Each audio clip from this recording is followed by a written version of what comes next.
Welcome into the program, everybody. This is Alabama Unfiltered Radio. I'm Scott Beason. It is a rainy day here in the heart of God's country. It is a Tuesday, the 16th day of June, in the year of our Lord, 2026. And I hope you've had a good morning, and I hope the last 21 hours have gone well as well. I'm here. Big Sky Mountain Mosley is also here. It is primary election runoff day, or primary runoff election day here in the state of Alabama. It'll be very interesting to see what happens with these races. I know a lot of Alabamians are just going to be glad that the races are over.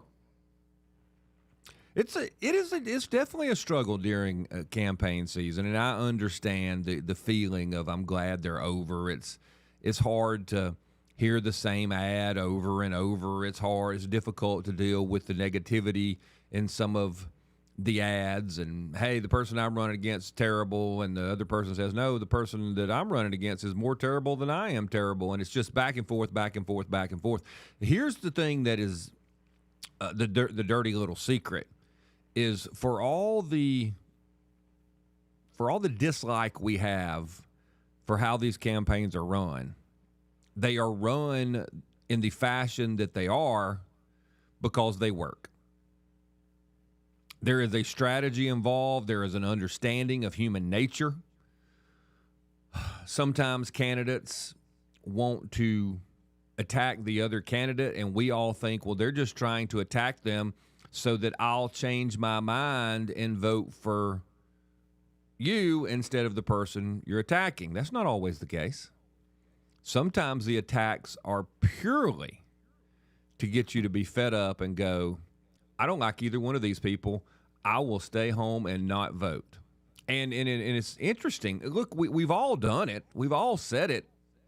I just won't do it. I shall take a righteous stand against negative campaigning, and I will not vote for either one of those sorry dirtbags. The sad part is one of those sorry dirtbags probably wanted me to have that response. And they wanted me not to go vote because they have their base in their pocket. And they know they can't win if too many regular people go vote. Therefore, the goal, it's called voter suppression, make people stay home. Now, when I figured that out the first time, Sky, I was like, wait a minute. I was taking a stand so that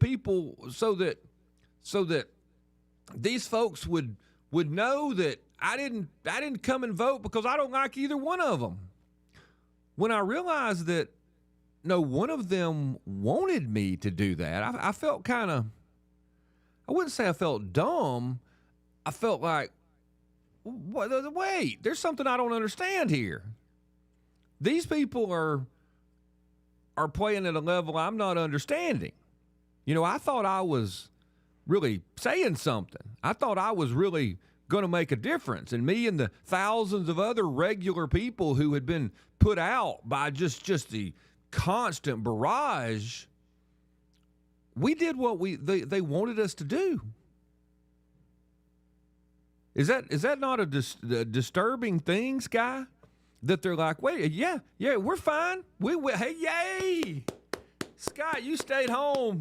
Way to go. Thank you so much. By the way, we will be holding office, and we will be telling you what the policies will be for the state you live in. It is rough. And a lot of times we just miss these things completely. Now, I'm not saying that is the case every single time. It's not. There are times where people want to attack another candidate. I'll give you another example. Say there's 3 or 4 people in a race. One of the things that folks do when they run campaigns is they not only want to know who you and I are voting for, they want to know who our first choice is, and that one's easy. Hey, you going to vote for Sky? Nah. You going to vote for Scott? Nah. You going to vote for Sally? Yep, that's who I'm voting for. But Sky's campaign and Scott's campaign we'll call and find out And then there's all different ways to do it now. They can do it off social media now, Sky. They may just be able to analyze your personality and know if you don't vote for Sally, if for some reason you don't like Sally anymore, you're going to vote for Sky or you're going to vote for Scott? Oh, I'm going to vote for Sky. I like Sky second. I don't really like Sky that much, but compared to Sally, but I'd vote for Sky after I voted for Sally if something happened to Sally.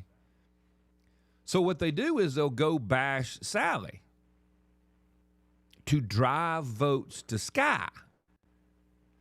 And sometimes what they'll do is they'll try their best to make it look like Scott's doing it. Mm-hmm. And I've seen campaign, Sky, where you go out and go, I can't believe, I think it's terrible, it's horrible, I don't know why they're attacking my friend Sally. It's just pathetic. Knowing that your supporters did it. This sounds awfully like a recent race not too long ago. It kind of does. There's 3 people in the race. I remember. 3 people they that weren't mattered. named Sally, Scott, and Sky, but the demographics were the same. Yeah. Yeah. And so it's tough for us to, when all these things happen, because we're living our lives, taking care of our families, doing the things that we need to do, and we don't have time to really dig into who's doing what and who is supporting who. And I've made the mistake of supporting people who, one of the ones I fell into was supporting people because people that I didn't like were supporting the other person. And that's not always a terrible way. Now, look, it's been correct more time than it's been wrong, okay? So if you're looking at it based on statistics, it's probably not a terrible plan. The enemy of my enemy is my friend. There you go. It's not a terrible strategy. But I have supported people purely because I'm not giving that group over there another win. They can't run everything. They can't be in charge of everything. And then I've helped people that turned out to be pretty lousy. Did you know they might be lousy? Yeah, I knew they might be. I didn't know they would be as lousy as they ended up being. They probably ended up lousier than the other person would have been. But yeah. There's a lot of mistakes that are made through the years, but it's fascinating to hear people's responses. It's fascinating to see the effectiveness of some of these ads, the amount of airtime that these ads take up, and we all think, I don't want to hear that again. I'm just so sick of it. And then there's a thing called verbatims, Sky, and that's where you're running polling. The polling company's calling out, and they call your house, and they're like, Mr. Sky, they ask you some questions, you answer them, and then they say, well, would you mind just telling us the first thing that comes to your mind if I mention these candidates? And they say, Scott, and you go, well, talks too much. They say, won't let anybody else talk. And then they say, maybe they mention Sally, and you're like, just a great person. And you say that, okay? All right. And you don't really pay attention to the fact that for the last week and a half, that obnoxious ad that you just are sick of, because it's like, Sally's so great. Sally's awesome. She's great. But most important, she's a great person. And you just don't want to hear it. You don't even pay attention to it. You're like, that is nauseating. I don't want to hear it. But it made its way into your psyche. And when you go into the voting booth and you see Sally's name, and the first thing that runs through your mind is, she's a great person. And you're like, well, I don't know either one of them really, but Sally, let me fill in this dot here, is a great person. And we think all these things don't affect us, but it absolutely does. And selling these candidates is no different than selling you the latest soft drink or a car or anything. It's marketing. It is marketing, and you got to remember a lot of low information voters. That's what this is designed to appeal to. Yes. So top of mind, Sally's a great person. Okay. Yeah, I see it. And you wonder it why. It obviously works. And you know who gets the most frustrated people are the people who listen to shows like this or try to stay involved. And they're like, how in the heck does this happen? Because they'll be, maybe it's elections today where we talk about things, we run through it all, and then the election happens, and you're like, how did that happen? Again, that's entirely impossible. There's no one's for them. Imagine how the people in California now feel. Now I realize I think there was fraud in that L.A. mayor's race. Okay, I think you're right. Yeah, but apparently they couldn't find anybody who was for the person who came in second. And then after the election day is over, all the mail-in ballots and all the ballots they found here and over here, and we're all for that second place person. Statistically impossible. Yes, can't happen. And you just can't find people who were for them, but they won. And what do you really do about it? That's the question. Not really anything you can do. So it is election day here in the state of Alabama. If anybody wants to call in and say who they're for, who they're against, why they're for them, they might want to call in and say, hey, he's a really great person. That kind of thing. Sure. Be great. Yeah. So give us a call. We'll be right back.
Scott Beason, president of ARP, Alabama Recovering Politician. Alabama Unfiltered Radio with Scott Beason.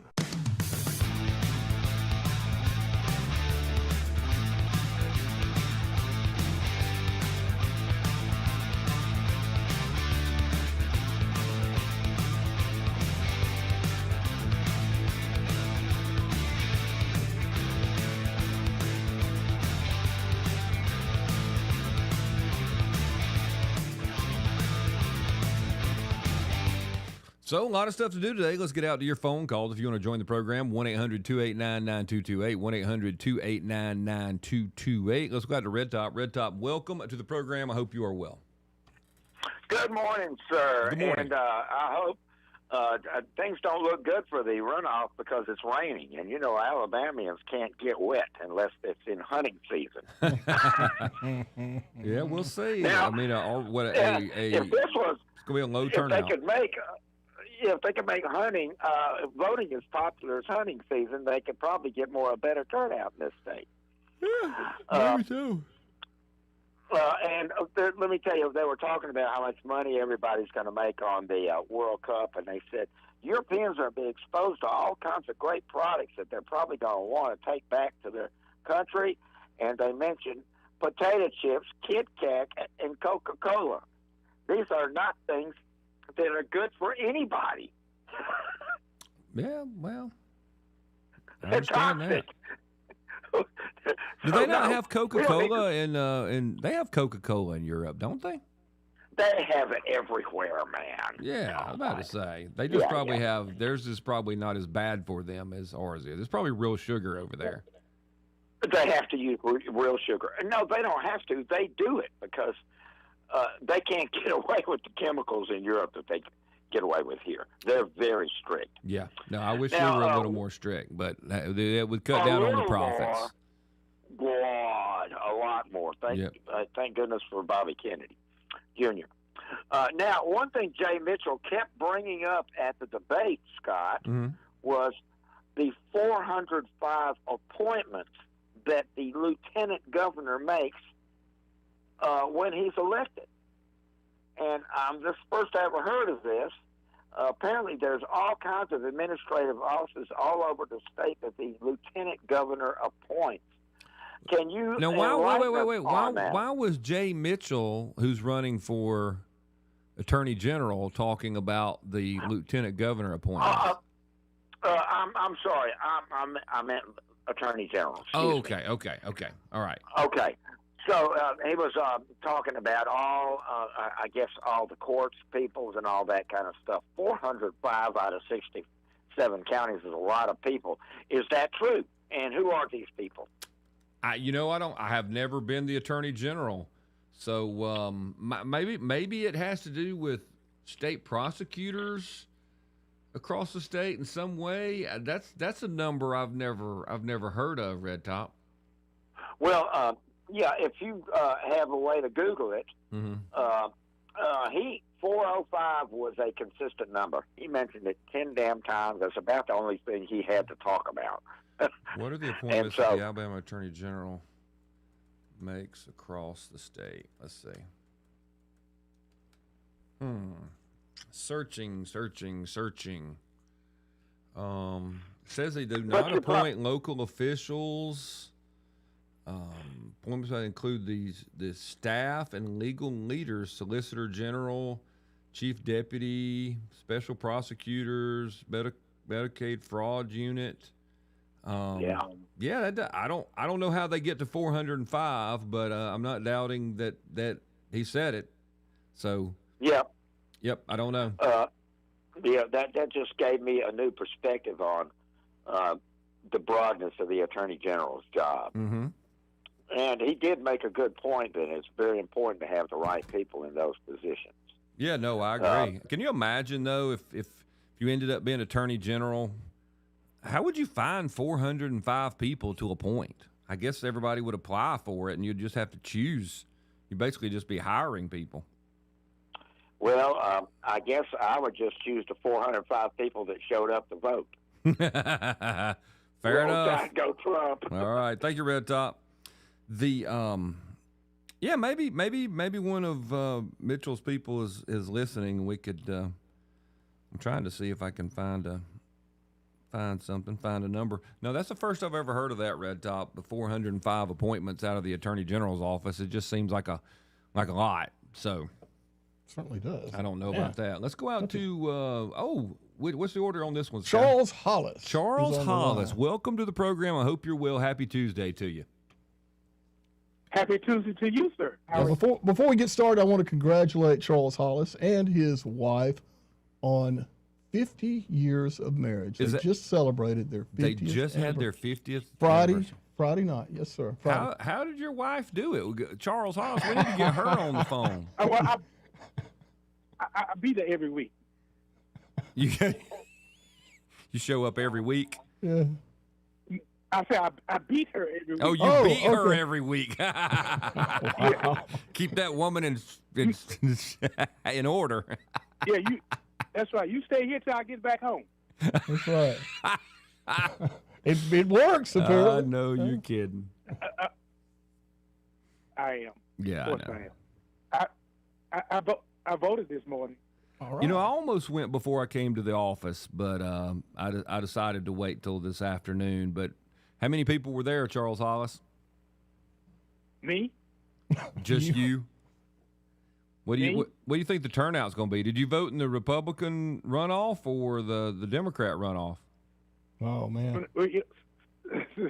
Silly questions deserve silly answers. Uh-huh.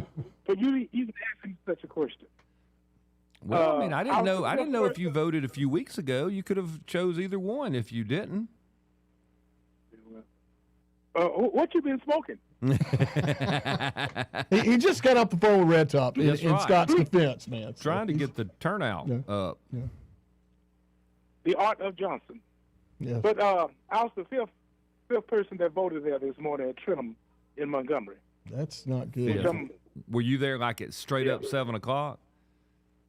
No, 8-ish. That is Oh not wow, good. that is going to be low. But now, first thing I did, I voted for Jared Hudson. Okay. In the Republican runoff. Way to go, Charles Hollis. That's right. Would you say That's that right. you're a Democrat, Charles Hollis? I would not even mention that word. I'm just asking. So what made you vote for Jared Hudson? Well, now I traveled to another county from Montgomery to go to work, and there were two billboards, one on the way to my right, and the one on the way to my right coming home. Okay. Jared Hudson, and then by him being a retired Navy SEAL, Uh-huh. a married man, and that turned me on. That turned me on with him. So for Not saying you, that it it was two billboards and a Navy SEAL because his opponent is also married. Mm-hmm. So I guess Yeah. they both checked that box. Yeah. Now he was in the I'm military, not- but not as National I Guard. understand, sir. yeah. I heard all that. I heard all that what Mr. Brubaker said yesterday. I Yeah. heard all that. Yeah. I know all that. Yeah. Yeah. Well, I'm just trying But, to figure out how you made up your mind. I'm not knocking you for it. I'm just trying to figure out what the difference was. He just turned me on more than the incumbent did. He was cuter. Just did. Well, men are cute. Men are handsome. Yeah. Okay. He was more There you handsome. He was more dashing. Handsome, charming, and debonair. Such as I. So, yeah, I Good know. three right there. Anyway, Running his back. I got from you. the heart of Dixie. Anybody ever told you talk too much? Yes. Absolutely. Thanks, Okay. Charles Hollis. Trump on, my brother. See you, buddy. EIB. Right on. EIB. Love it. Man, that's good stuff. Well, look, I want people to tell me how they made their decisions.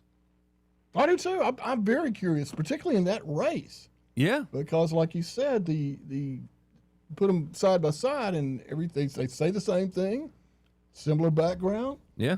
So what's the difference maker? Oh, I agree completely. I would love to know it because I want to be able to file it away in my mental filing cabinet on, hey, this is what worked. Maybe it's we can take what Charles Hollis said and sieve that down to Hudson is more attractive. I think it makes the a Nixon difference. Kennedy thing. Yeah, Okay. I think there's no doubt it makes a difference. People Prove made it. fun of saying that women would vote based on that. Oh, you But think? but I'm not sure there's not some men who vote based on that as well. You better believe Not it. well, okay. Can I say things that teenagers say? Sure. So that what is it? What is the phrase, Sky? They'll be like, hey, Sky's looking sharp, and they're like, no gay. I think it's Right, no gay. yeah, it's something along those lines where they're That's like, pretty okay, good. I'm admitting the Sky's looking sharp today, but it's not because I'm attracted to him at all. You know what I'm saying? It's And I say that with a 100% lifetime track record of of heterosexuality. straightness. Yes. I can say that. I'm qualified. Yes. Oh, I mean, that may be the difference maker. It matters. I've heard people say they voted for somebody because they were taller. There you go. But when it comes to a race, like you said, Sky, where they're on paper they're the same candidate. Now one has a proven record. That doesn't matter. And the other one just says they're going to have that kind of record. I am surprised that people don't really. That would be like me trying to get the job, a college football job. Oh, now that's different. Nick Saban, we take that seriously. Nick Saban's trying to get it, and I'm like, oh, no. I would be just like him. I believe everything just like him. Don't hire him. Hire me. Hire me. I've never coached. Yeah, that might work in politics. Doesn't work in coaching. No. We have higher standards for coaching. We got to take a break. We'll be back. Alabama recovering politician. Alabama Unfiltered Radio with Scott Beason.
So we're back, everybody. So much stuff to do, not enough time to get it all done. Let's get out to your phone calls. Annie wants to weigh in. Annie, welcome to the program. I hope you're well, and I hope you're having a good day.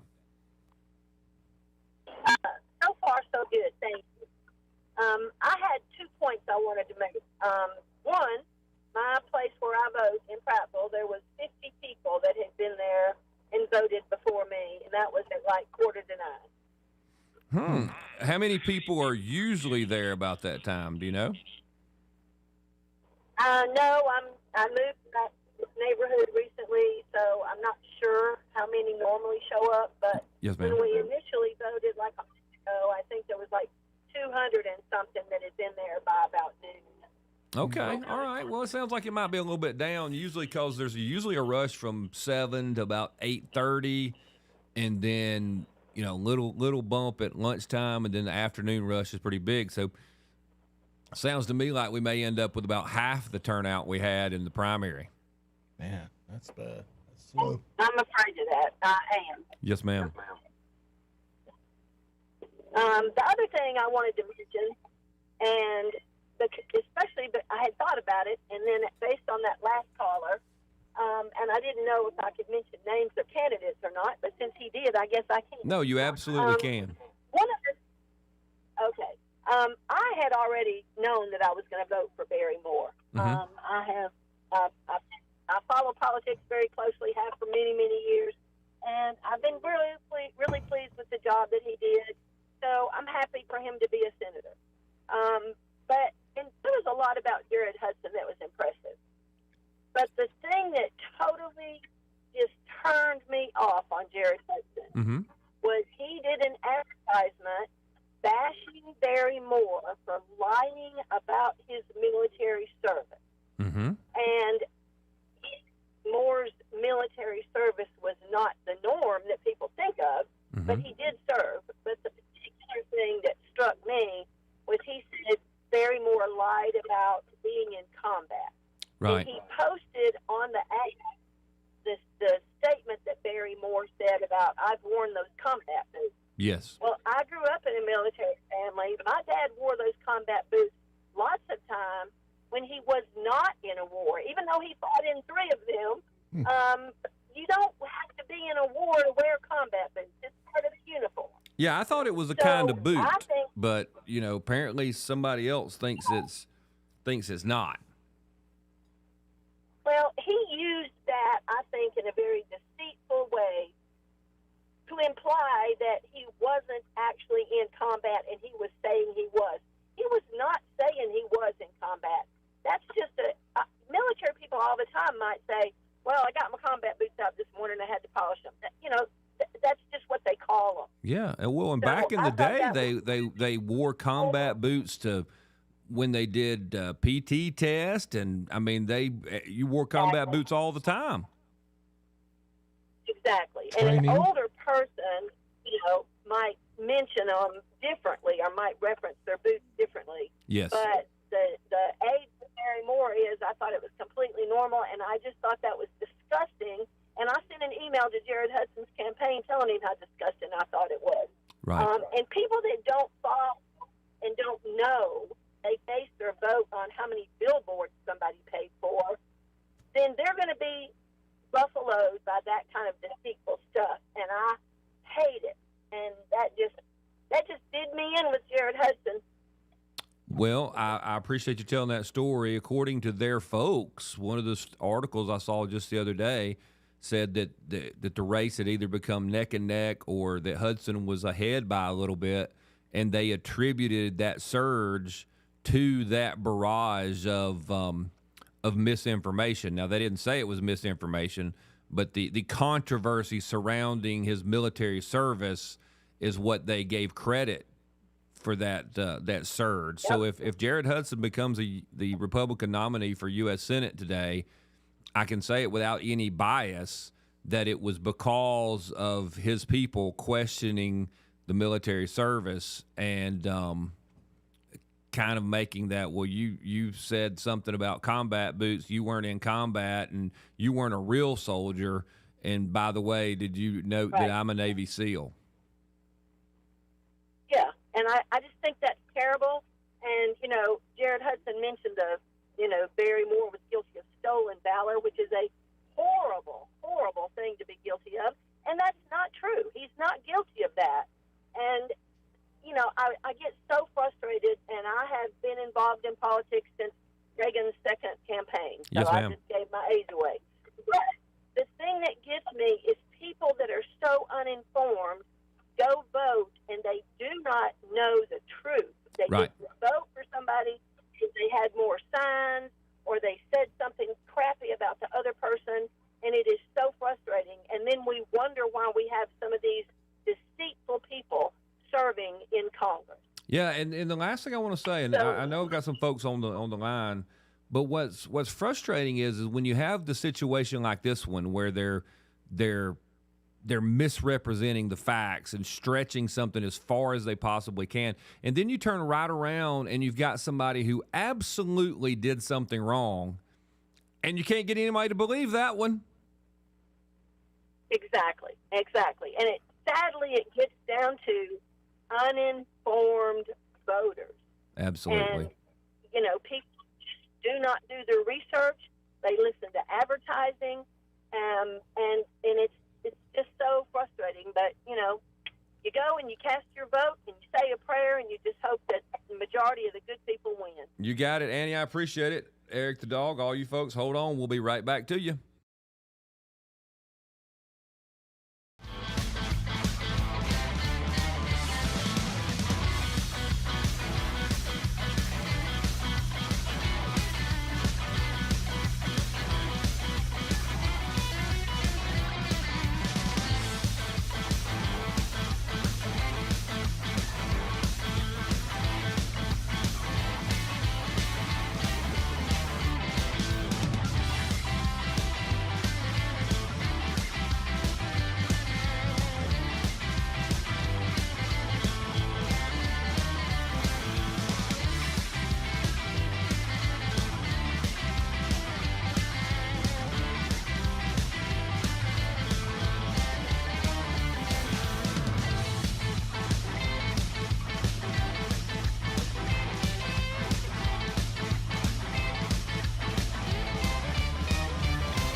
Scott Beason, president of ARP, Alabama Recovering Politicians. Alabama Unfiltered Radio with Scott Beason.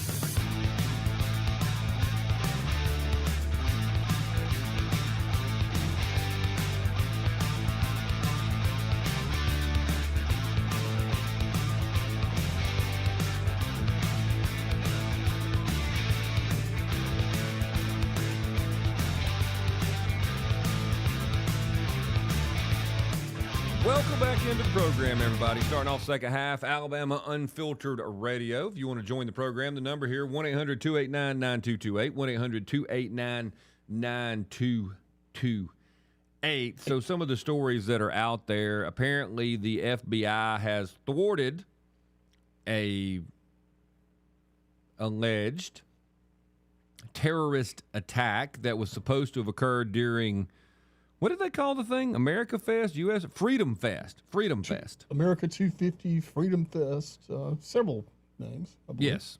And so it was supposed to occur during that event. Let me see how many of these pop-up ads I can turn off from this news site I'm looking for. Let's see who wrote They're this. getting terrible about that. If it's the one I'm thinking it's of. awful, and it's half the page every time. Simon Kent, an alleged explosive drone attack destined for Sunday's UFC Freedom 250 event at the White House South Lawn, was thwarted by the FBI, and 5 suspects are now in custody.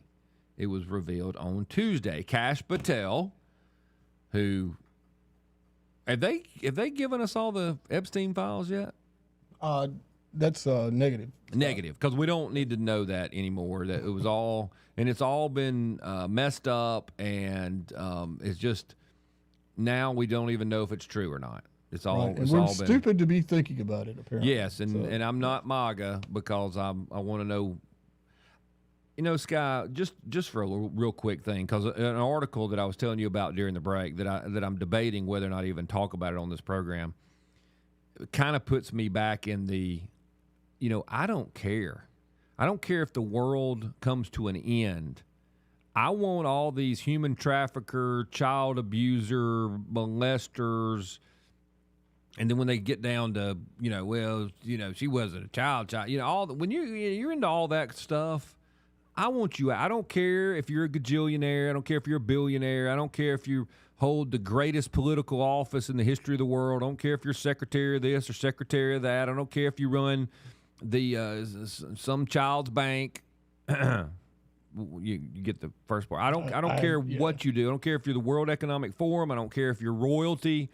I want all that stamped out, destroyed, people hung, the whole 9 yards. And I've seen enough folks, Guy, who have been involved in crazy, satanic, insane stuff say absolutely that we, the normal people, have no idea the depth of depravity that people around the globe, especially some folks in the elite world,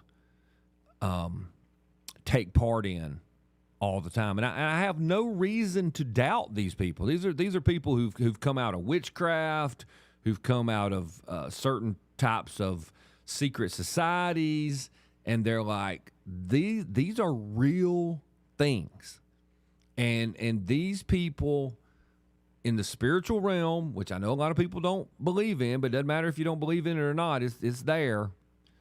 They gain power from these terrible things they do. And I want it all stamped out. And what are we told? Nothing to see here, nothing going on. Oh, it might upset the apple cart, the geopolitical apple cart of the world. I don't care. I believe that. I believe it will take down a lot of the institutions and powerful. And don't threaten me with a good time. If that's what it takes, then let it blow up. Then let it burn down. What does it matter to me in Alabama if if some international bank goes down? Oh, it turns out you won't get to be extorted by unbelievable inflation and usury. Oh, my bad. I hate that. I know it would be terrible. Oh, the stock market might collapse. Oh, wow. How many normal people? Oh, well, we'll get it back. Your retirement will collapse. They're going to do that anyway. Yeah, it turns out power protects power. No matter who's in charge. It absolutely does. It's been a sad realization. And this whole idea that, it would just be too much for the country, and it's just no. That's not what it means. Too much for the country means some of my friends and some of our friends globally are involved in this stuff, and we're not doing away with it. Or I agree. I think it would be shocking if we knew the depth and the level of depravity and how many powerful people are involved. Yeah. But I think at this point we could take it. I think we could too. Yeah. I absolutely think we could. Small price to pay. Do you ever notice how? You think about these things that come from basically fairy tales, legend, right?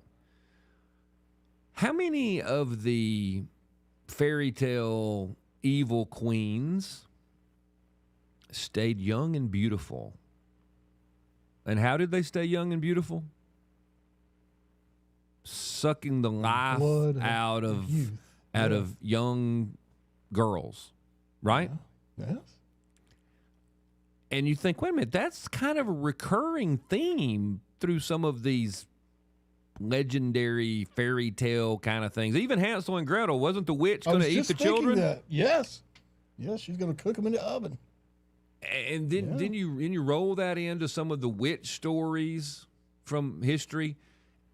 And you think, wait a minute. Who's the fairest of them all? Yes. Yes. And you think, wait a minute. Did they know about all this stuff? Because you look at some of the allegations that some of the conspiracy people talk about. from adrenochrome to drinking blood to sacrifice and rituals and all this kind of thing. Yeah. And you look back historically at these things. It's funny now. Make sure you follow that our modern leaders, especially in education, have said, ha, ha, ha, that was all a bunch of people who were just, they were just so into, they just didn't even know. They didn't understand. They thought thunder was, God beating pans together. It's just, they were so backwards. There was no truth to any of that, Scott. Ridiculous. You really claims. think, I guess we think people back in the day were just stupid. That somebody was like, hey, yeah, I think that lady out in the woods has been abducting kids and doing terrible things. Oh, no, you don't know what you're talking about. She's probably she's trying to help lost people, and she just didn't get them to the right place, and something happened. Misunderstood completely. Certainly. Yeah, I think there's just too much evidence in the world that there are people who were absolutely involved in crazy, satanic, pagan stuff. And our challenge to us is that our minds, especially in America, we are not capable of understanding that some of this stuff, no matter how heinous it is probably true. Well, when you consider the effort that's been put into keeping this quiet, and it goes back to your lessons that you explained about the legislature, how one side is in power and they just can't quite get it done. Meanwhile, the other side is screaming to make this thing happen. And it's exactly what we've witnessed with the Epstein files. When the Democrats were in power, they didn't do anything with it. Even though Donald Trump, if they had it, they'd use it. They would have used it. And then Trump becomes president and delays, while the other side screams.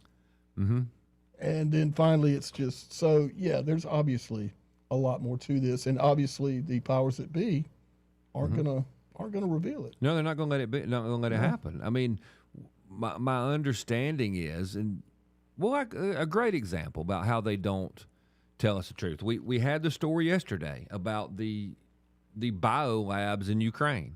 Okay. And we went to Wikipedia where it says it's a conspiracy theory, and it has been debunked by the media and by experts and by all these people going back to whatever year it was, 2020 or 2019, whatever. And so little kids at home doing research, debunked. Uncle Scott's an idiot. I knew it, Mom. Uncle Scott's an idiot. He said he's an idiot. It says right here. Then lo and behold, Tulsi Gabbard's got the documentation that said not only did we have these bio labs messing with all sorts of dangerous stuff, arguably that we weren't supposed to be messing with in Ukraine, we have them all over the world. Crazy conspiracy nuts. So if they'll lie to us, I think is it Matt Walsh? Yes. Matt Walsh says if they'll lie to us about the things that we've seen ourselves that just happened last week, how much have they lied to us about historically? One of the guys says his friends, who was that? His former CIA, says his friends say that there's thousands of more pages of evidence on the JFK assassination that they're just not going to let us have. No. Because it possibly indicts an ally, another nation. So we can't know. You can't know. I can't know as Americans what actually happened to an American president or we can't even just look at the information because some of that information might cast, what do they call it now? Cast shade? Shade, or aspersions, as we used to say. Yes, used English. On an ally. Wow. Yeah. What good is it to be an American citizen? We got to take a break. We'll be back. Recovering politician. Alabama Unfiltered Radio with Scott Beason.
We are back, everybody. Don't forget 1819 News, the podcast. Brian Dawson has a good podcast you can find over at YouTube. So after you're finished subscribing and watching what we're doing live on YouTube, then you can check out 1819 News, the podcast with Brian Dawson. So go give it a listen to.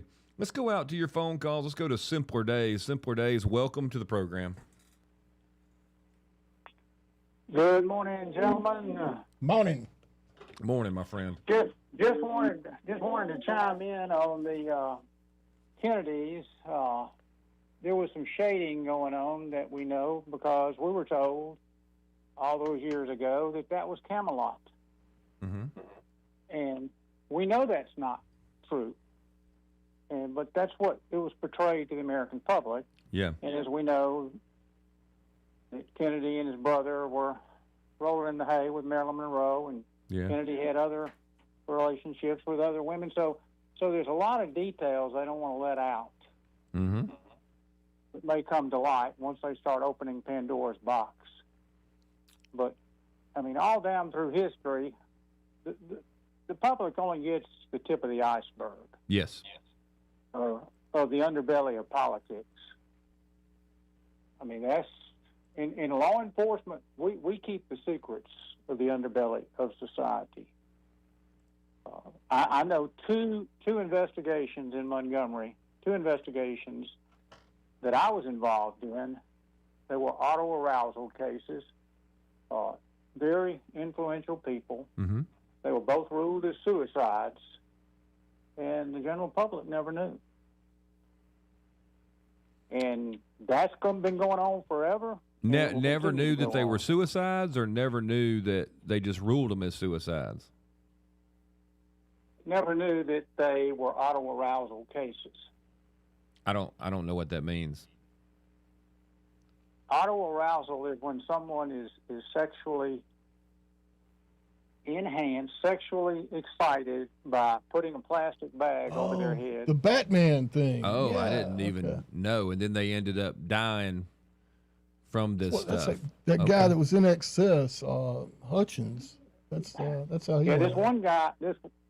this one guy was he was a pilot for a very, very influential person had been in Washington from Montgomery. Okay. But he was a pilot for him, and we found him in the hangar, and he had a plastic bag. He had porno magazines, and he had a 12-volt battery of jumper cables attached to his genitalia. Holy moly. Yeah, and see, that's what the general public never hears. They don't hear the underbelly. Yeah. And these politicians aren't going to let it out. No, they're just not.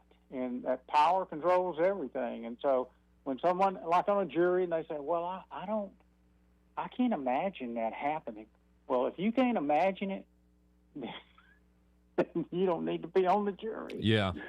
Well, look, I didn't know what it meant, and I had forgotten that anything like that existed, and now I wish I didn't know. So maybe sometimes they're doing me a favor. I don't know.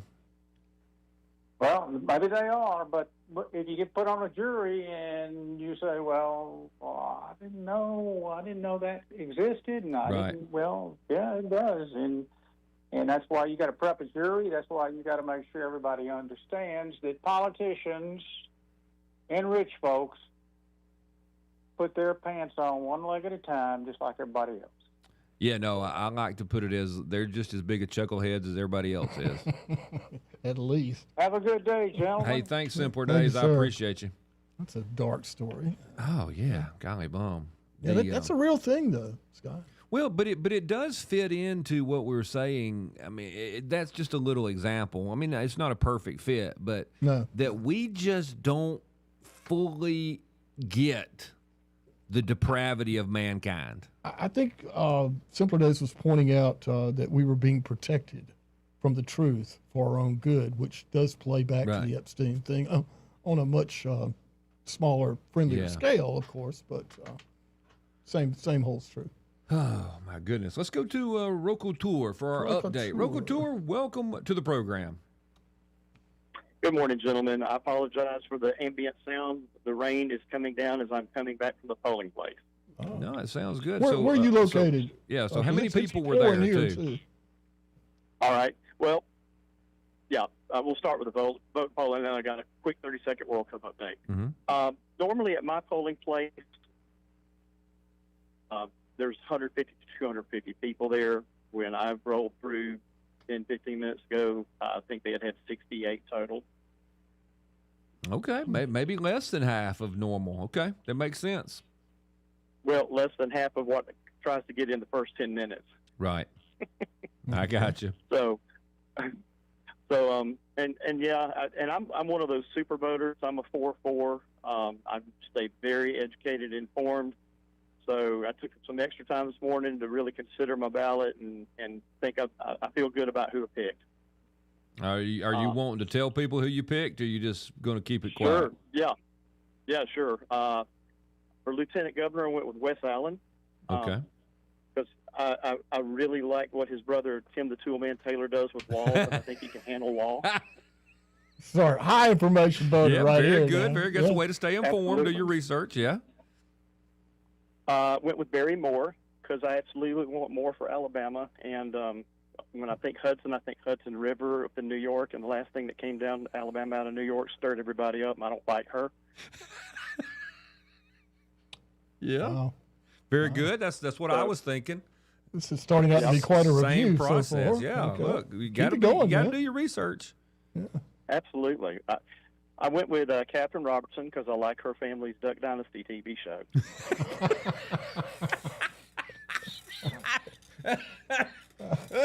Oh God! Hold on, I should have muted. No, I got to believe at least 30% of that vote was because she's an attractive female as well. Well, it helps. It certainly does help. Yeah, she definitely doesn't have Uncle Si's beard, so that helps. That's a plus. Okay. She has a very good razor. We're inside the mind of the average Alabama voter right now. Yes. Yeah. So agriculture, I went with Corey Hill. Okay. Because number one, I like King of the Hill, and number two, McKinnis was talking about the rotisserie chickens for working moms. Yes. But that will also mean that everybody with SNAP benefits will line up for seafood and get it steamed, and then I can't get to my bologna to make my sandwiches for lunch. That's a good point. Dang old problem. Well, tell us about it. Oh, you got some more? Keep going. Keep going. Bologna. Yeah. Propane. And then I voted for Jim Ziegler because I really like his bologna. Oh, me too. Yeah. We agree on Good that. bologna. Sure. Yeah. So I think I knocked it out of the park. I think you I did, agree. and I'm glad you stay informed, and that's what we want Alabama voters to do. Yeah, I mean you can't just be picking people at random. No, man. You gotta know the facts, baby. Oh, give us the update on the World Cup. Okay, two things real quick. Number one, Spain and Cape Verde play to a 0-0 tie. Shocker. Seriously, it may be the upset of the tournament, even though it was a draw. It would be kind of like Alabama losing to Samford under the heyday of Nick Saban. Whoa, that's an upset. Because Cape Verde has like 500,000 people in their country, which, fun fact, is actually still larger than Iceland. But yeah, only 500,000 people in this island nation off the coast of Africa, and they played the number 2 team in the world to a 0-0 draw. That's amazing. Hey, did the Iranians win? They tied. Another soccer tie. Last minute goal came back. They were down 2-1, came back and tied their matchup and draw 2-2 at the end of the match. Injury update on Captain America, Christian Pulisic. Looks like he will be able to go against Australia on Friday. He's not training with the team. He's still doing separate training, but they're saying he's going to be ready to go. Good. And a pro tip, they're going to kick that match off Friday at 2:00. If you want to go to a viewing party in your area near you, the fan supporter club for the U.S. men's national team is called the American Outlaws, and you can go to their website, AmericanOutlaws.com, and you can find watch parties all over the state. I know for those in the Montgomery listening area, you got the Tipping Point that usually holds one, Hillside Public or Hilltop Public Place typically holds one right there close to downtown. Mm-hmm. But there's places all over the state where the club will get together and watch the match together. Well, It's very really good. fun. Hey, we got to take a break, Rocco Tour. We're running long, but we wanted to get that update. Thank you for that. We'll be right back. Alabama Unfiltered Radio with Scott Beason.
Scott Beason, president of ARP.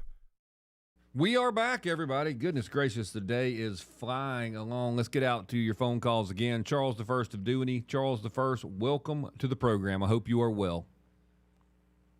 Hey, Scott, I'm really good. I'm glad you're asking about who people are voting for and stuff. Did you want to hear mine? I do. I want to hear anybody who wants to call and just explain their thought process. I'm always fascinated with how people make their decisions. Okay. Well, I'm going to go with Jay Mitchell because you remember he's the one that made the decision about the very beginning of life being the child being there when the golden light. You know what I mean? Yeah, and he followed the state law, and they knew there would be a political blowback. But as a judge, they're like, "This is what the law says. This is constitutionally correct." Yes, I forgot about that. Okay. I'm a big believer in constitutional correctness to the letter, okay? Okay. That's one thing you can say about me. It is that. You either change the Constitution or you follow it verbatim. So he does that. Okay. So that's why I'm picking him. Now, I like John Wall just fine, and I know some persons up here that personally know him really good from since when he was young. Okay. So taking their word for it, I'm going to pick him. Okay, based on people who say they know him, that makes sense. I've done that before a number of times. Now, to begin with, I was very big for Marshall. Now I don't have that choice anymore. So I am going to vote for Barry Moore. I believe that birds of a feather flock together as far as Jared Hudson is concerned. Mm-hmm. And I suggest that anybody read the following two articles about those birds of a feather friends. Okay. And the one is by Anna Merlane, Merlan, Okay. and Tim Marchman, Marchman, from September the 18th of 2023. Okay? That will tell you about one of the birds of the feather right there, just so completely that you'll be in. It has to do with channeling Nephi to get yourself in a senatorial, not him, but the buddy, Tim, getting himself in a senatorial position by doing it, and paying $5,000 a month to someone for giving you psychic information on where to find lost children. That nonprofit people were giving the money to do. Now, Okay. The other bird of a feather you can find by looking at the New York Times. Isn't that great?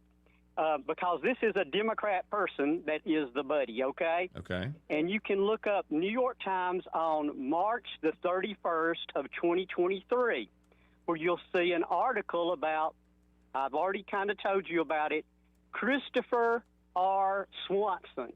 And Christopher R. Swanson was a policeman, and he took off his hat to march with the George Floyd people. Wasn't supposed to be doing that to begin with, and it made a big deal that he took his hat off, and he's the Democrat candidate for Michigan governor. Okay. And on August the 14th after that, Jared went to a meeting thing for the undercover of catching the children, the predators or whatever. But to me, none of our other candidates would have went to anything that had a person that's a Democrat that's running for governor now that did what he did at the George Floyd, take your helmet off and be with them. I just can't picture that really being somebody that we go rah-rah to have as our person there. And remember, these were his two, absolutely even told by himself to be big buddies during his Operation Underground Railroad in Haiti, where they pretended like they were Epstein persons and needed this big money to get these big motel rooms and make it look like they were Epstein people.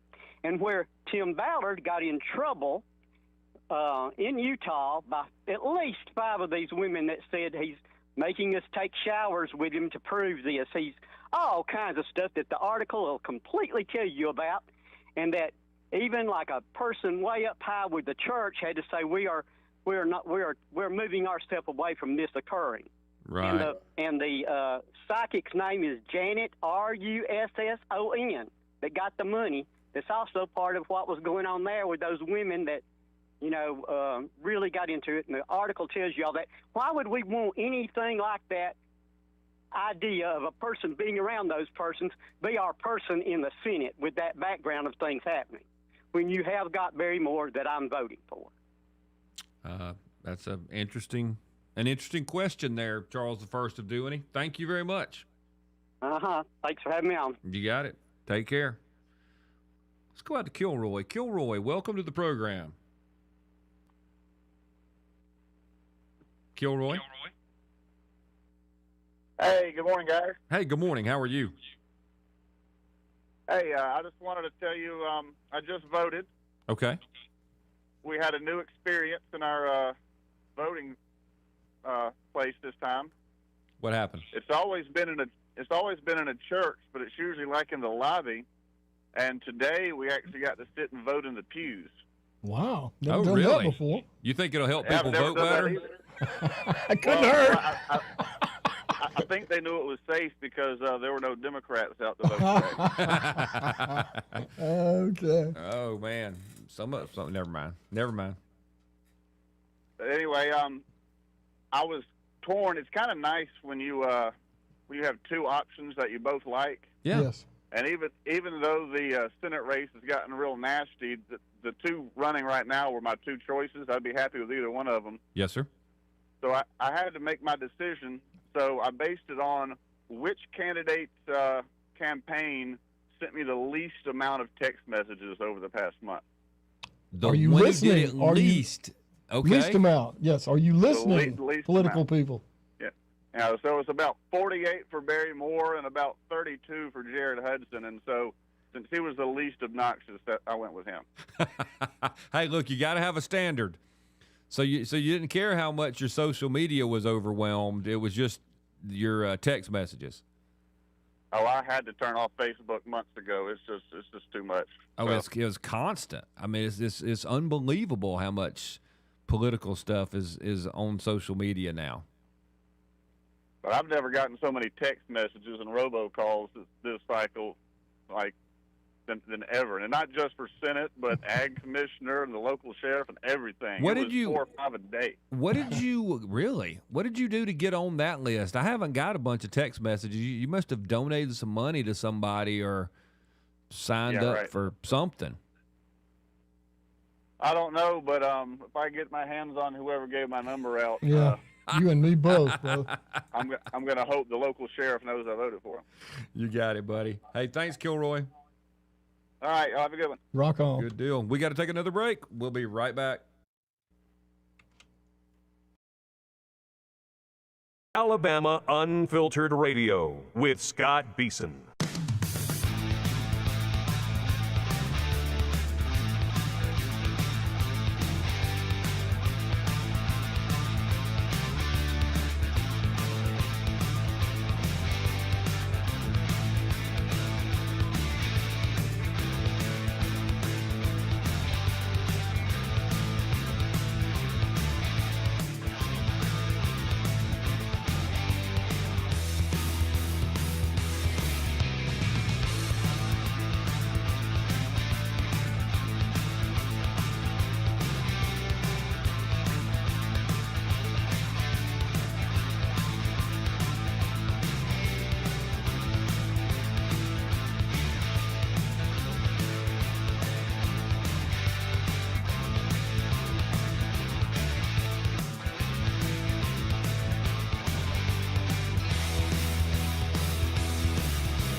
Welcome back in, everybody. So, real quick question. Y'all remember the NBA Finals? Wasn't it the New York Knicks who won? Yes, they beat the Spurs. Did I see videos of them setting things on fire and destroying a school bus? I mean, yes. What does it take to destroy a school bus? You know what I'm saying? Maybe it's because I'm partial to school buses, but what kind of lowlife do you have to be? And that was a nice-looking school bus. And they bashed out the windows and a school bus. Yeah. Well, that's just the way people do. Oh, really? Did y'all know that the Carolina Hurricanes won the Stanley Cup Sunday night?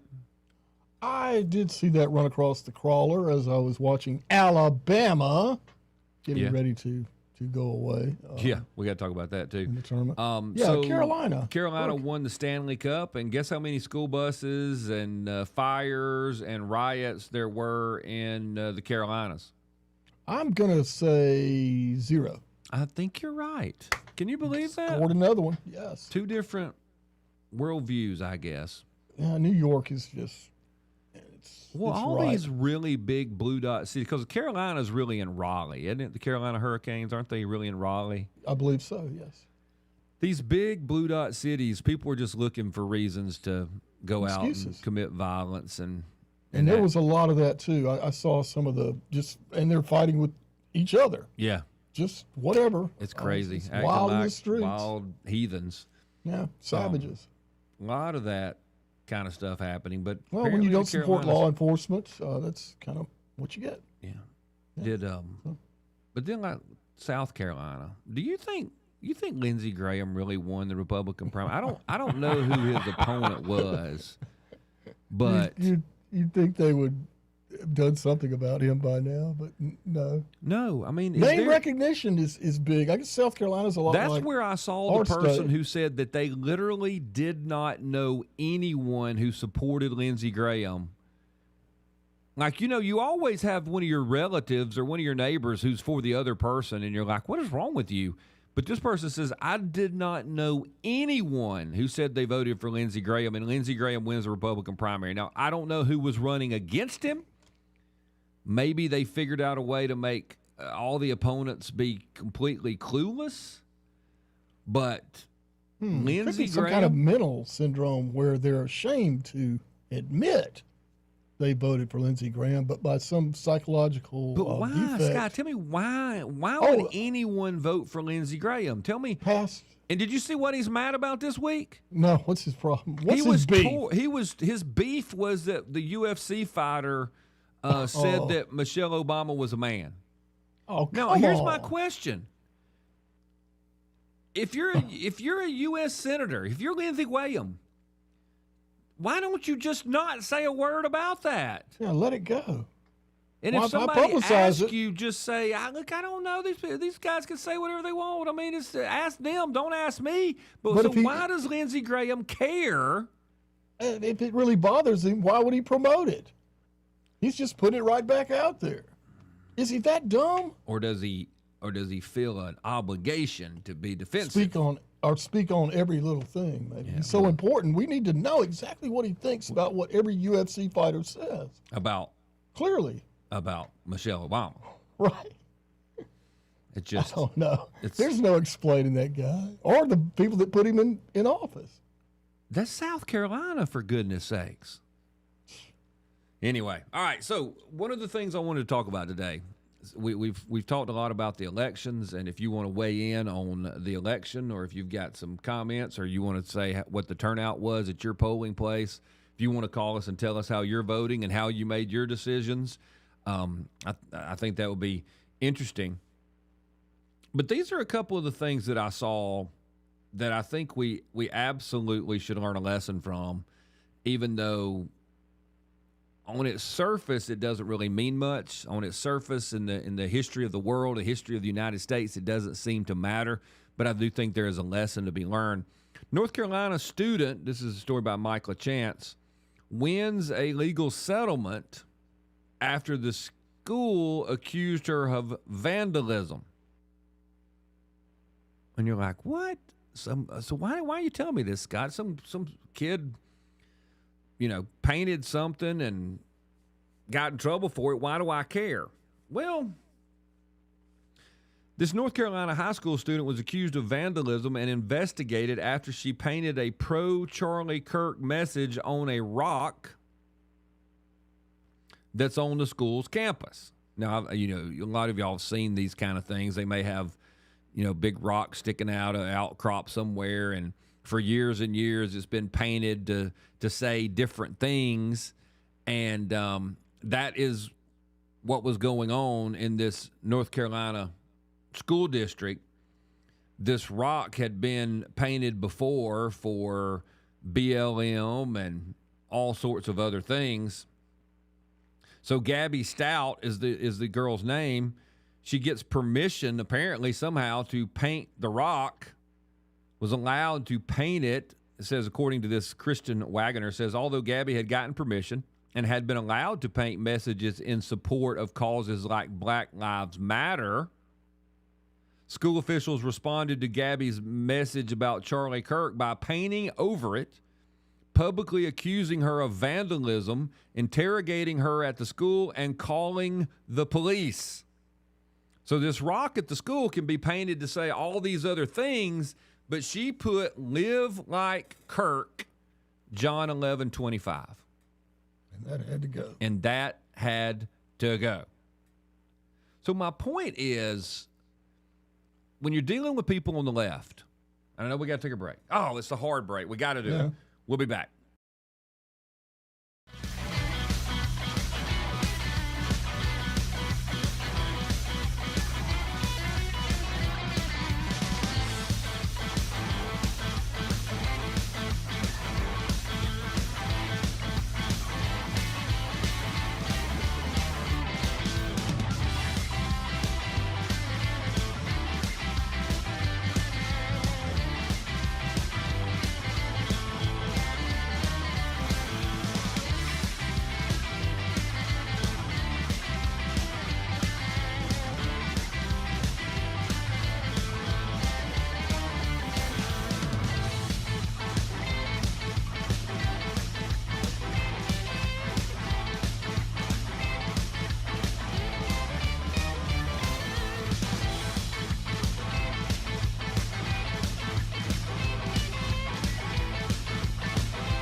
Scott Beason, president of ARP, Alabama Recovering Politician. Alabama Unfiltered Radio with Scott Beason.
Welcome back into the program, everybody. Alabama Unfiltered Radio. We are back. Last half of the show. I was looking up I think Red Top called and said that he thought the school buses that were burned and vandalized and everything in New York had to do with transporting World Cup teams. It was transporting fans. They had contracted with one of the local schools or whatever to borrow their buses to transport fans to the World Cup games, and that's what the celebrations, the celebrators vandalized and tore up and torched with school buses during their celebrations, because that's what celebrations are, Sky. You know, like when Alabama wins, I have set my neighbor's house on fire 2 or 3 times in celebration of Alabama's football wins. Did you know also that a teenager was shot during this stuff? No. I did not know Another anyone had gotten casualty. shot either. Yeah, there was a celebration injury. Leave it to I New had York. to go to the BBC over the Atlantic over the to find pond out. to find out that someone was shot. Wonder why the American media didn't. I mean, they couldn't cover up the school buses on fire because there was too much cell phone coverage. It was a mostly peaceful celebration. It was. And I mean, it seems very celebratory to burn school buses because that's what everybody does. Sure. Yay, we won. Go burn a school bus. It goes to show how backwards these people are. You know, you would think you'd get angry and do something like that when you lost. But no, that would make more sense, wouldn't it? Wouldn't it? I agree. So think about the school bus. On top of all this, these are leftist, socialist, blue dot city, right? Through and through, no doubt. So what is the vehicle that they burn? The one owned by everybody. The public property is the one they burn. You know, they didn't burn like Bill Gates's RV or George Soros's yacht in the harbor or whatever. They burnt the school bus. And nobody cares about children. There's no D in children in the Democrat place. Nobody cares about children more than leftists, and then they burn school buses? I mean, that's low. It defies explanation. You can't possibly make any sense of it, but I suppose it's just the first thing they came upon to destroy. I guess the first thing that they didn't think anybody was going to shoot one of them for, I guess. Yeah, but I do love that the American media seem to tend to forget to say that someone was shot, because it adds a second level of, y'all are idiots. Stupidity. In New York City, President Donald Trump has publicly rebuked Israel. Shot. Now that is shocking. That is kind of shocking. Well, let's hear the rest of it first. This, according to Fox News, President Trump publicly rebukes Israel over its war against Hezbollah. This is what the quote is: Israel's fighting Hezbollah too long and too many people are being killed. Trump said he opposed the strikes. Now, this makes sense, though. Trump said he opposed strikes that destroy apartment buildings filled with civilians, and revealed he urged Israel to go against Hezbollah instead. Quote, if Israel can't do the job without killing everyone else, he'll do the job. Syria will do the job. Trump is upset that Israel is saying, this is the translation, hey, we're going after terrorists. And Trump's like, can we not kill everybody else while we're going after the terrorist? Now, is everybody going to be mad at Trump now? Well, am I going to who's going to be mad at Trump? Am I going to have to hear about how, it's just they're not doing anything wrong. Israel's not doing anything wrong. Mark Levin's mad at Trump now, by the way. Did you know that? Because of Mark Levin was an anti-Trumper. Then President Trump's like, no, Mark Levin's the greatest. Everybody else is an idiot. Mark Levin's awesome. Levin apparently didn't like the first version of the Iran peace deal, peace deal. And so now Trump is terrible again. So we're back to that. We're back to that. It'll be interesting also to see this Iranian peace deal thing.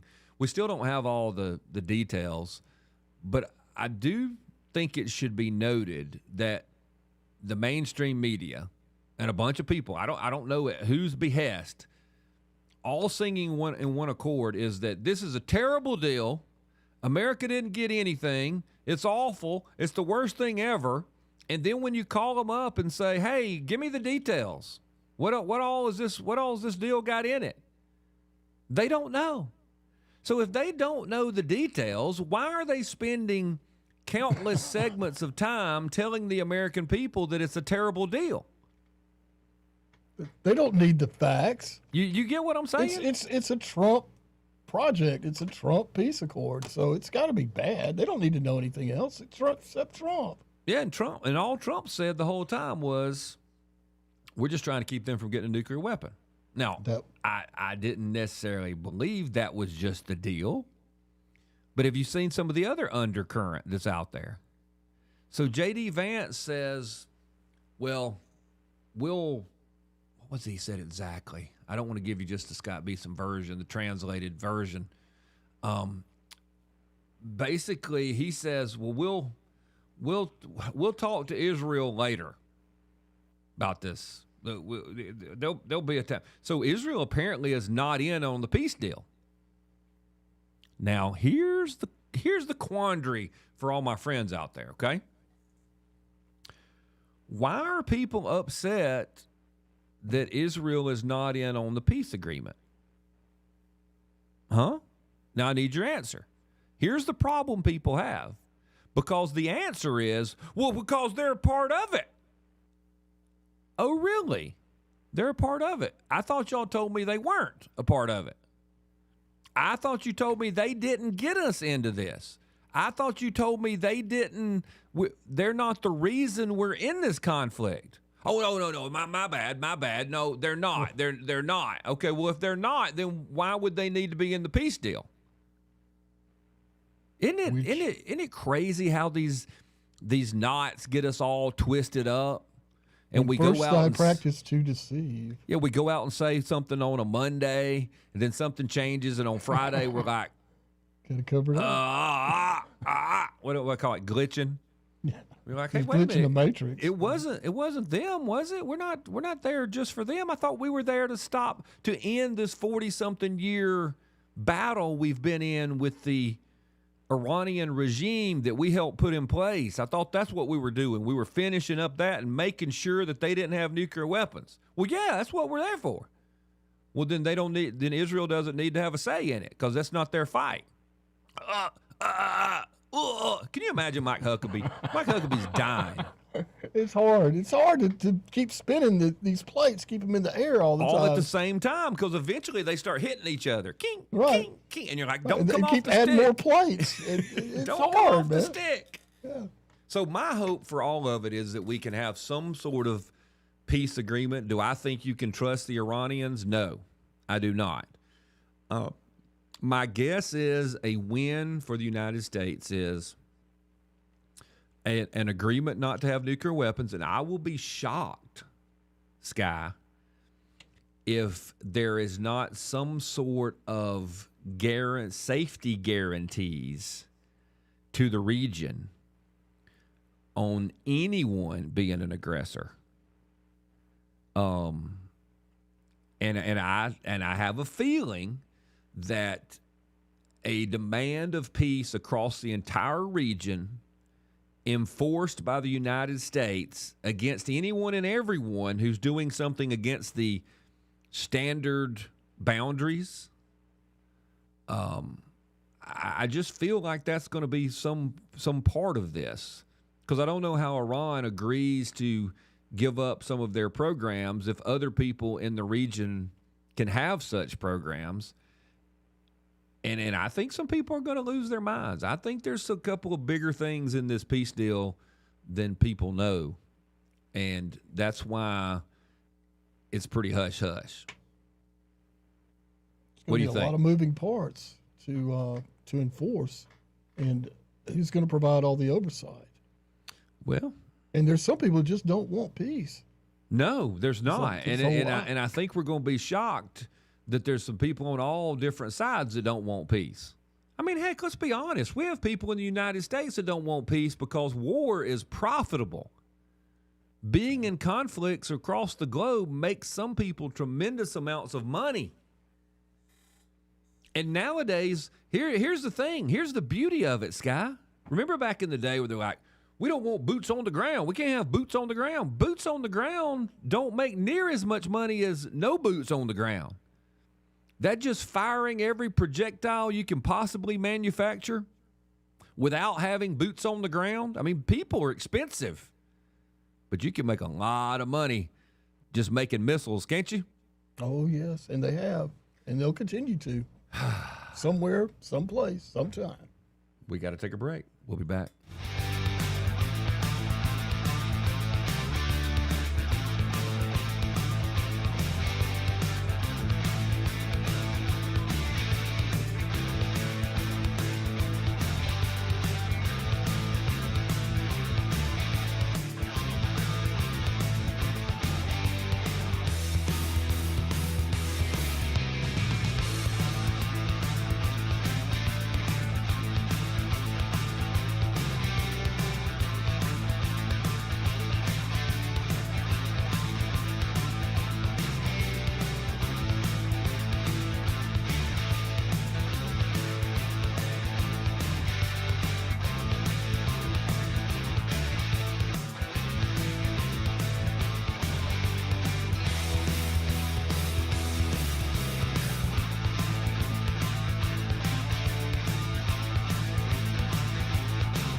Scott Beason, president of ARP, Alabama Recovering Politician.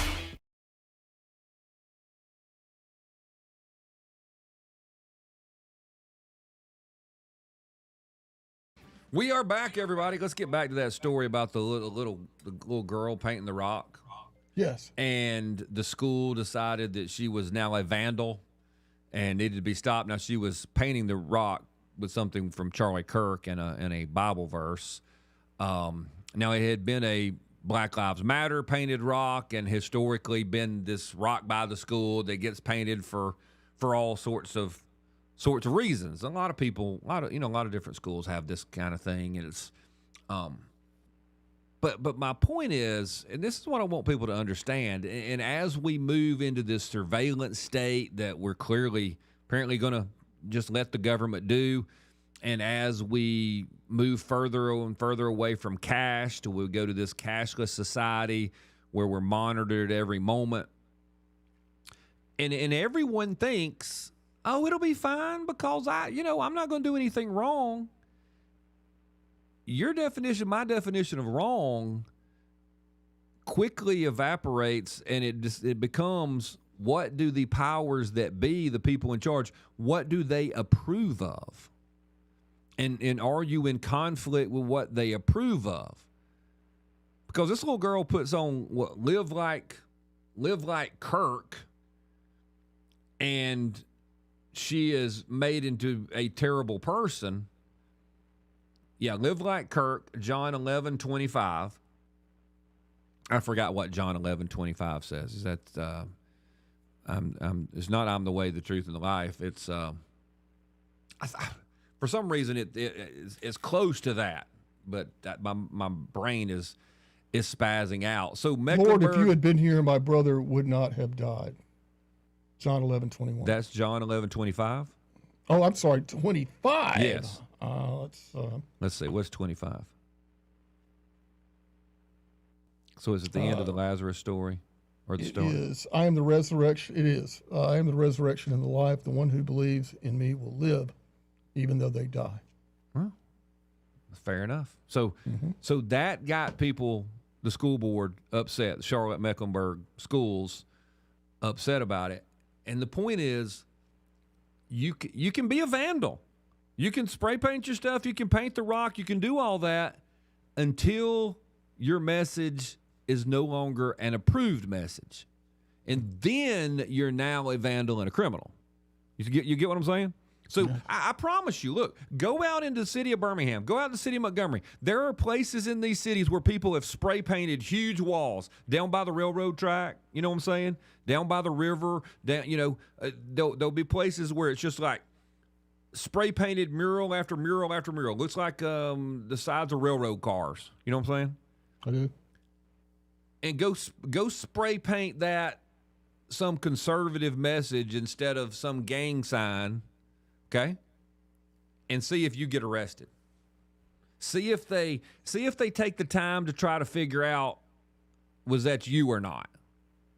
They didn't care when it happened before. I can go right outside to a wall that gets painted all the time. But I guarantee you, if I went out there and wrote, something about Charlie Kirk or something about Donald Trump or, hey, celebrate America 250 years, they're probably trying to figure out who I am. Yeah, that's not approved. That's we can have all kind right. of nasty, ugly, disgusting. Oh, I could paint pictures of. But you put a message of hope up there from our Lord and Savior Jesus Christ, and you got to be punished. You gotta go. Yeah. How sad is that? And so the second part I wanted to talk about for today is, is Jay on? I didn't know he was already there. Let's bring on Jay Mitchell, who contacted the program. Jay, welcome to the program. I hope you are well, and I appreciate you giving us a call, giving us an update on how things are going. Yeah. Hey, Scott. Great to be with you. Thanks for having me on. Absolutely. I've been asking callers all day if they had voted, and have you voted? I have voted. Yep. Who did you vote for in that attorney general's race? That'd be yours truly. All right. Called it. I called it. All right. Well, I need all your listeners to go vote for Jay Mitchell today too. Oh, well, give us a good reason to vote for Jay Mitchell. And how did you decide on voting for Jay Mitchell? That's been the other thing we've done today. We've asked people how they decided, and some folks have had some pretty entertaining ways to make up their mind. Well, it's easy for me, as you can imagine. But for your listeners out there who may be on the fence or thinking about, hey, do I even go vote? I'd encourage you to go and vote. And the Attorney General's race is critically important. And there's some real contrast between me and my opponent, which they've probably heard about along the way. But I'll point to three quick ones. Number one, I'm the only candidate in this runoff who has courtroom experience. We're talking about electing the head courtroom lawyer of the state and our next attorney general. I've got over 2 decades of courtroom experience on both sides of the bench, and that's one big reason why Pamela Casey, who's a career prosecutor, the DA in Blount County, who finished third in the May 19th primary, has endorsed me. She's come out and she agrees. We've got to have a real courtroom lawyer as our next AG. The second big reason is we got to have an AG who really backs the men and women in blue, who stands strong for law and order. I was known as a tough law and order judge when I was on the Alabama Supreme Court. Frankly, a judge criminals love to hate, and they're going to hate me a lot more when I'm AG. Right. I'll tell you, I'm fortunate in this race. I'm backed by over 30 sheriffs, police chiefs, and DAs across the state, and we got to make sure we're going to be backing the men and women in blue. Your listeners in the River region and the Montgomery area know well the story of former Montgomery police officer Cody Smith and how he was railroaded in the justice system. My opponent had a lot to do with that. And I was the only person in the legal system who stood up for him. And that's why so many men and women who wear the badge across Alabama are behind me in this race. And then the last big difference is, look, we have built our campaign by Alabama for Alabama. That's what we're focused on as our state. Right. 97% of the contributions I've received in this race are from everyday Alabamians, people right here. And my opponent, the vast majority of the money she's raised is from these D.C. and out-of-state dark money shell groups. They're trying to hide who's supporting her campaign, who's propping up her campaign, because they know if they reveal it, the people of Alabama will not vote for her. So, look, I'm going to be accountable and responsive to the people of Alabama. I'm going to be at my duty post in the AG's office, working for them every day and making sure that we're keeping our communities and our people safe. Jay, I got two questions they'll be telling. Who do you think your wife voted for in the Attorney General's race? And then who did your mother-in-law vote for in the Attorney General's race? My wife voted for me. I know it because we were sitting there filling out our ballots together this morning. Right. It took me a little longer. I leaned over to my wife and I said, I didn't bring my readers with me. I didn't know if I was still in the oval. Oh, my, I know that feeling.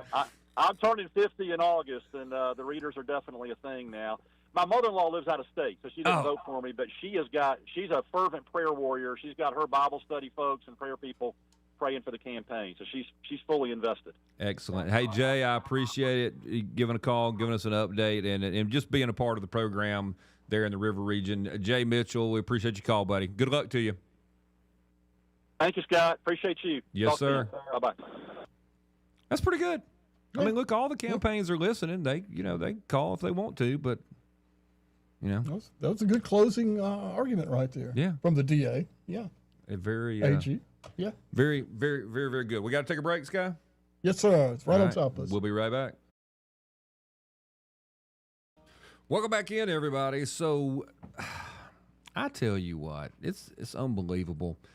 The United States Senate is trying to pass their latest version of their FISA legislation. Oh, more regulations. Fantastic. The legislation that they passed that allows them to spy on Americans, apparently. The Foreign Intelligence Surveillance Act. I don't know if this version has the stated prohibitions on spying on Americans or not. Well, Scott, we need to spy on Americans because Americans might be terrorists. Well, yeah, look, I understand that we have created homegrown terrorists and we have imported terrorists from other countries. So I get the threat. I understand completely. we do have a little problem with the United States Constitution, and I love how we decided to run over the United States Constitution and my God-given rights and your God-given rights, because the same people who want to run over our God-given rights allowed us to become a nation that breeds and imports terrorists. The same people that cause those things to occur are now saying, hey, now I've got to run your rights over because we allowed the country to become a place where we have terrorists. Isn't that annoying? Just a bit, yeah. Circular problems. So the United States Senate can get around to passing this FISA measure under Republican leadership, but they can't pass the SAVE Act. Now, Donald Trump is saying that if the FISA legislation doesn't come with the Save America Act, that he might have to veto it. Okay. Well, now we're talking. He says, I'm against FISA if it doesn't come with the Save America Act, firmly attached to it, make America great again. Okay. The commander-in-chief outlined key provisions he wants passed, including voter ID and proof of citizenship, as well as limited mail-in ballots for extreme circumstances. Absolutely. And here's the thing. Every time you say something or we say something about, hey, look, we don't need mail-in ballots, what do people always say? What does the toxic empathy always say? But Scott, there's what about the and it's always they just figure up the best case scenario. What about the World War II veteran who's a hero, who's been paralyzed and can't get there? And you wouldn't want to limit the veteran's ability. And look, they're not worried about the veterans. Let me be honest with you. Y'all know that, right? It's just like every time they talk about, we try to fix something about welfare fraud or abuse. It's always the single mom whose husband died in Afghanistan, and she's got the cutest little 3-year-old, little boy and little girl, and they're twins, and you're like, you don't want them to starve, do you, Scott, you terrible human being? I'm like, you don't care about them either. They always find this picture to say, oh, no, so they can do things like steal votes when it comes to mail-in ballots. Yeah. Why do you hate children? He also added that the bill would ban biological men from playing in women's sports and prevent transgender mutilization is what they say, mutilization surgery. All this is packed into one. With the big FISA bill. Right. Right. So yeah. I think it's funny because people are like, well, why would you put Save America to Act stuff in the FISA bill? Anyway, this is FISA. They're really working on, they're really focused in on the Foreign Intelligence Surveillance Act. They're focused in on that, Scott. They're focused. Like Bill Curry. Remember Bill Curry used to be focused? They're focused. Yeah. And then you're like, oh, really? It's a blast. Well, it's got the transgender stuff. Oh, okay. Maybe we can fit the Save America. I think I've got this one figured out. I've been listening to you long enough. So if you don't go for the FISA Act, you're for transgender surgery. I got it. That's kind of what they're. I see how this is going. You make a deal here. You can't be against that, can you, Scott? No. No, I want the Save America Act in there. Oh, so you're for transgender surgeries, huh? Yeah. And I think the appropriate answer would be yes. Take out all the transgender stuff and give us the Save America Act. Because if we do our elections lawfully and legally, we won't be having to have these fights over the transgenders in sports. We'll win. Okay. We'll win because we will elect so many decent people when they're not cheating. Now, here's the point. We still, as Republicans, can't pass a law that simply says we're not going to cheat when it comes to elections, right? That's what the Save America Act is. But then watch this. Senator Raphael Warnock, U.S. Senator from Georgia, says if the Democrats get back in charge, they are going to pack the Supreme Court and impose term limits. Both of those things are on the table. Now, poor old Senator Warnock doesn't realize that the Dems nor the Republicans are going to term limit themselves, but packing the U.S. Supreme Court so they can win every decision that goes to the Supreme Court. You'll have Ketanji Brown Jackson the second, Ketanji Brown Jackson the third, Ketanji Brown Jackson the fourth, Ketanji Brown Jackson the fifth on the U.S. Supreme Court so that they don't lose any decision. Warnock is telling us straight up, those things are on the table. They fully intend to do it. Do you think they're going to care about the filibuster rule? No, sir. They're going to go completely nuclear atomic blast. They're going to blow it all up, and we can't get Republicans to pass the Save America Act. That should tell you everything. And I'm going out on a limb here, more than alleging. We have Republicans in Washington, D.C., in the U.S. Senate, who are probably there because they are the beneficiaries of vote stealing and cheating. They know they have benefited from it. I'm just alleging it. Okay, I'll allege it. I'm not naming any names. But there is no other reason under this big, beautiful sky that we live under to be against the Save America Act, which is one of the shortest, clearest pieces of legislation that I've seen in Washington, D.C. in years and years and years and years. Easy to understand, easy to go through. And the only reason any U.S. senator is against it is because they benefit in some fashion from cheating and from vote theft. There's no other way around it. No, absolutely not. Oh, and I'll say, some of these people benefit from having more Democrats in the Senate chamber. They may be Republicans, but their worldview is more Democrat, so they're fine with Democrats cheating and getting more seats because they have more power. And, I've told y'all before, Sky, the real wheelers and dealers do really, really well when the margin is razor thin, because when you're buyable, you can sell yourself a lot and do really, really well when the margin is razor thin.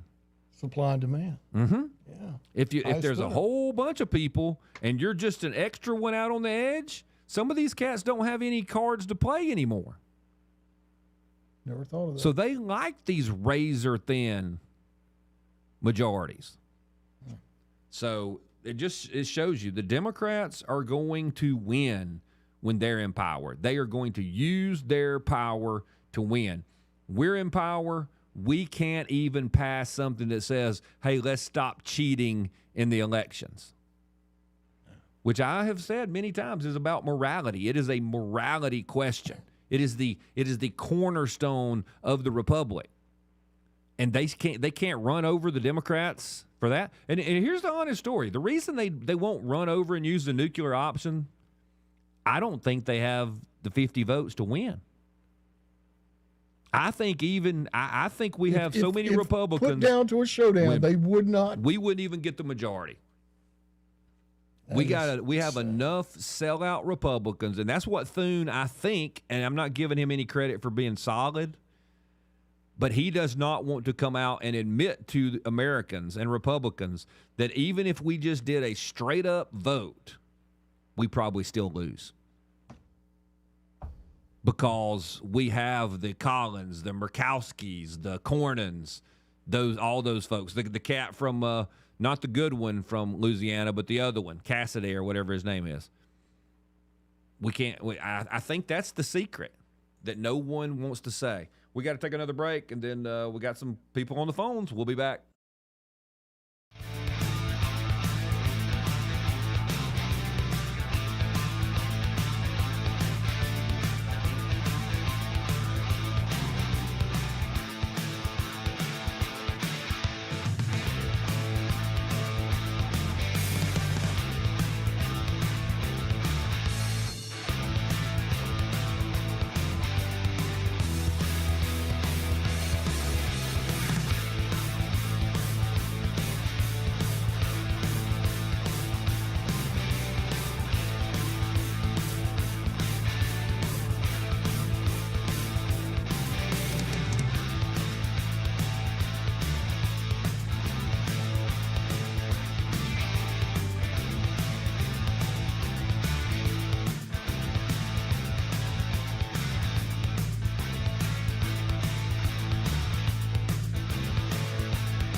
Scott Beason, president of ARP, Alabama Recovering Politicians. Not a lot of time, but hey, don't ever forget. Remember our guy, we were talking about him earlier, Lindsey Graham. Yes. Lindsey says, I'm pleased to hear the memorandum of understanding with Iran to allow the Strait of Hormuz to open has been agreed to. I will be watching closely the ensuing negotiations regarding Iran's nuclear program and other matters. Other matters? What other matters? I am somewhat concerned that Iran's view of the agreement seems different than what the American negotiating team is claiming. Really, Lindsey? Where are you getting your information from, Lindsey? Who do you talk to, Lindsey? Apparently they're seeing things a little differently. I don't think he's going to tell me who he talks to, is he? No, he's not.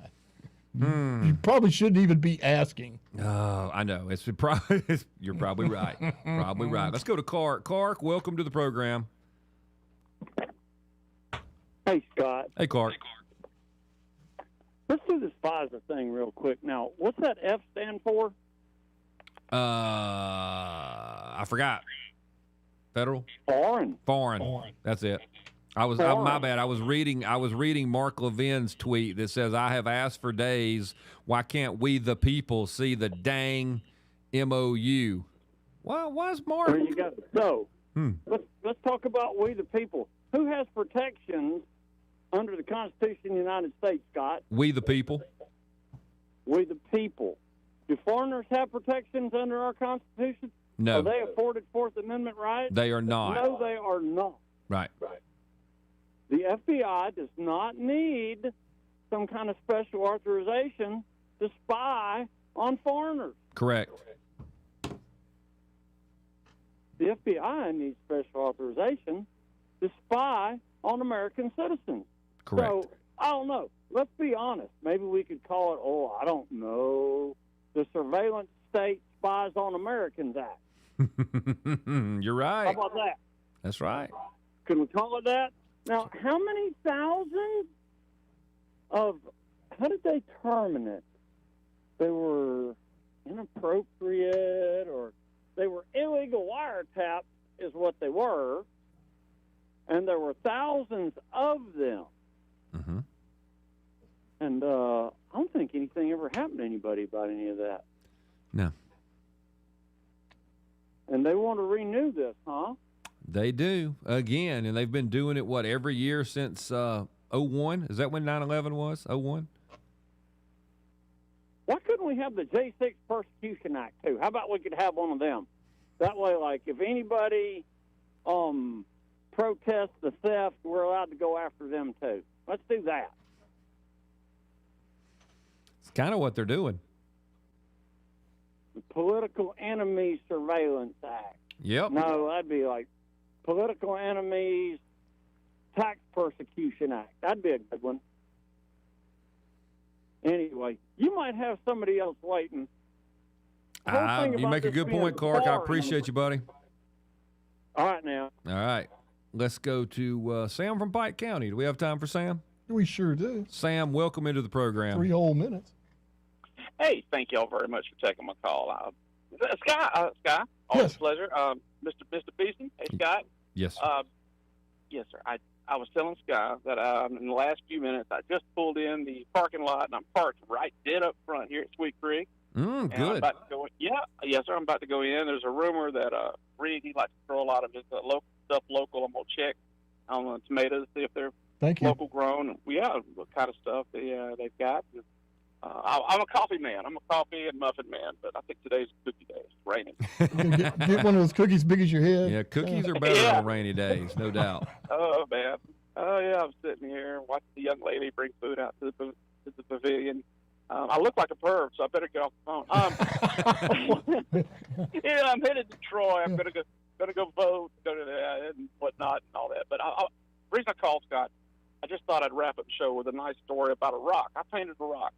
Back, I was young in the Army, green as can be, and I was at Fort Drum, New York. Up there with the mighty 10th Mountain Division, some professional soldiers. And I was getting some great training, but it came up, they had a 1 ton, it was a 3x3x3 granite block. And I got to paint it and put a unit crest, did a beautiful job, man, just, young troop doing his thing. And of course, it rained. You know, everywhere I've ever been in the Army, it rains on you. Mm-hmm. So I had a young lieutenant came out and literally held a tarp over me and the rock while I painted this thing and let it dry enough, and the rain finally broke. And I assume it's still there today with all the paint flaked off. But it, I got a medal for it. I got an Army Achievement Medal. So I'm just saying that I cut the orders for it myself. Just it's a beautiful thing. When you're talking about painting a rock, all that comes flooding back. That's good. I thought I would share that. Well, thanks, Sam. I appreciate that. You're a big rock painter. I got you. A rock star. Better rock painter than rock smoker. But listen. That's pretty good. Hey, thank you, Clark, for letting me on. Thank you, Scott. Thank you, everybody. I Very appreciate good. it. Thanks, Sam. I appreciate it. We get a report tomorrow now on I'm the situation. I'm going in here looking for Reed. Right. I still want my SNAP reparations. We're going to talk about that. Good luck, Sam. Thanks, man. Let us know how it turns How much time out. we got, Scott? Sir? How much time we have? 28 seconds. Only 28 seconds. Well, y'all That's remember right. to go vote today. Your vote will count more than you thought it ever would because the turnout looks like it is terribly, terribly low, especially with the rain.